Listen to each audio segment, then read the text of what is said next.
সত্যিকার ভালো স্ত্রীর জীবনের সবচাইতে দামি সম্পদের নাম হচ্ছে তার স্বামী।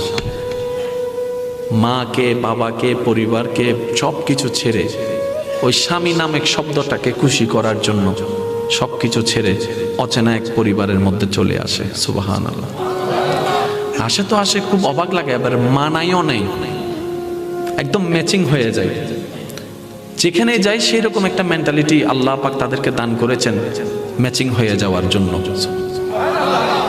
একজন সত্যিকার ভালো বউ তার জীবনের সবচেয়ে বড় নিয়ামত মনে করে দুনিয়ার তার স্বামীকে। কারণ সবাই তার সাথে বেঈমানি করবে, আমার স্বামী কখনো আমার সাথে বেঈমানি করবে না। সবাই আমার হাত ছেড়ে দিবে, আমার স্বামী কখনো আমার হাত ছাড়বে না। এখানে যারা বিবাহিতরা আছেন, আমি ছোট্ট মানুষ হিসেবে শ্রদ্ধার সাথে একটা কথা বলি। এক ঘরের নিচে থাকলে, একই ছাদের নিচে থাকলে অনেক কিছুই হবে, মন মালিন্য, পক্ষে বিপক্ষে, পছন্দ অপছন্দ অনেক কিছুই হবে। এগুলাকে ফোকাস দিয়েন না, ডিভোর্সে যায়েন না। কারণ ডিভোর্স করে যেখানে যাবেন সেখানে যে মহাসুখ পাবেন এরকম কোনো গ্যারান্টি নাই।